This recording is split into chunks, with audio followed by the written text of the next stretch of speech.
கொத்தமல்லி தொக்கு செய்யலாம் வாங்க. கடாயில் 2 டீஸ்பூன் தனியா, 1 டீஸ்பூன் கடுகு, 1 டீஸ்பூன் சீரகம், 1/4 டீஸ்பூன் வெந்தயம், 7 வரமிளகாய் இது எல்லாமே போட்டு மீடியமான சூட்டில் பொன்னிறமாக வறுத்து எடுத்துக்கணும்.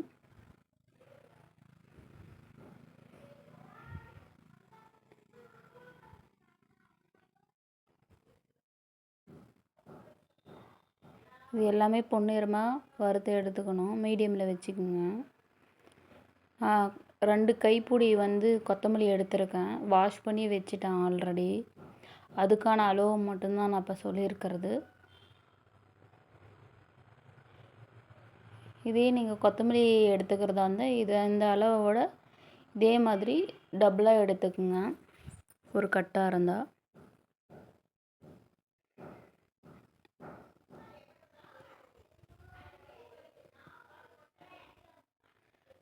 கடுகு பொரிஞ்சு வருது. இதை இப்போ ஆஃப் பண்ணிவிட்டு ஆற வச்சிடலாம். இப்போ கொத்தமல்லியை வதக்கி எடுத்துக்கலாம். தேவையான அளவு எண்ணெய் விட்டுட்டேன். லைட்டாக மஞ்சள் போட்டுக்குங்க. ரொம்ப நேரம் இதை வதக்க தேவையில்ல. சும்மா ஒரு 2 மினிட்ஸ் வதக்கி எடுத்துக்கங்க. கலர் மாறாமல் இருக்கிறதுக்காக மஞ்சள் போட்டிருக்கேன். இப்போ நான் ஆஃப் பண்ணிட்டேன். இந்த மாதிரி வதக்கினா போதும். இப்போ எடுத்து வச்சிடலாம்.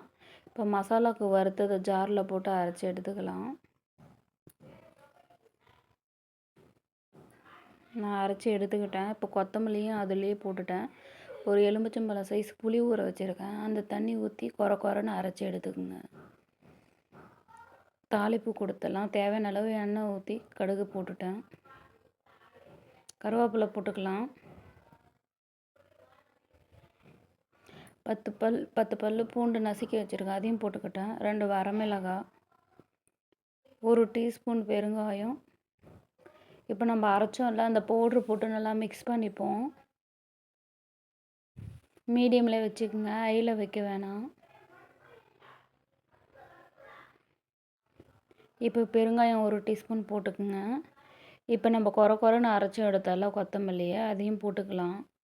இப்போ அந்த மசாலாவோட நல்லா மிக்ஸ் பண்ணி விடுங்க. நல்லா மிக்ஸ் ஆகட்டும்.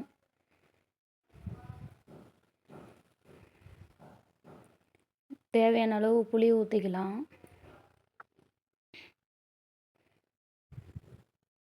இப்போ இதை நல்லா மிக்ஸ் பண்ணிட்டேன். தேவையான அளவு உப்பு போட்டுக்கலாம். மறுபடியும் ஒரு டைம் நல்லா மிக்ஸ் பண்ணி விட்டுக்குங்க.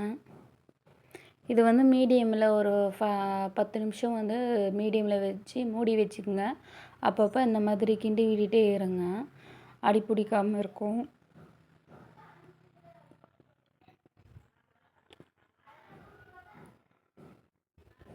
நான் மூடி வச்சு எடுத்துக்கிட்டேன். பாருங்கள், எண்ணெய்லாம் மேலே திரிஞ்சு வந்திருக்கு.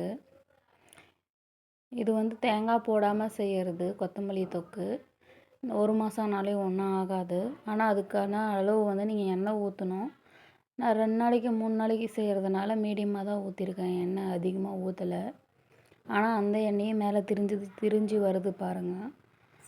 இன்னும் ஒரு 5 நிமிஷம் இதே மாதிரி மூடி வச்சுக்கலாம். அப்பப்போ இந்த மாதிரி கிண்டி விட்டுட்டே இருங்க. பார்க்கவே கலர்ஃபுல்லாக இருக்குது கொத்தமல்லி தொக்கு. உங்களுக்கும் பிடிச்சிருந்தா நீங்களும் வீட்டில் இதே மாதிரி ட்ரை பண்ணி பாருங்கள். அவ்வளோதாங்க, கொத்தமல்லி தொக்கு ரெடி ஆகிடுச்சு. 5 மினிட்ஸ் ஆயிடுச்சு. ஓப்பன் பண்ணி பார்க்கலாம் வாங்க.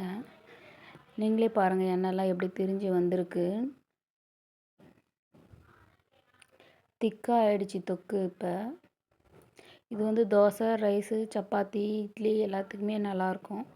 வீட்டில் ட்ரை பண்ணி பார்த்துட்டு கமெண்ட் பண்ணுங்கள். பிடிச்சிருந்தா லைக் பண்ணுங்கள், கமெண்ட் பண்ணுங்கள், சப்ஸ்கிரைப் பண்ணுங்கள்.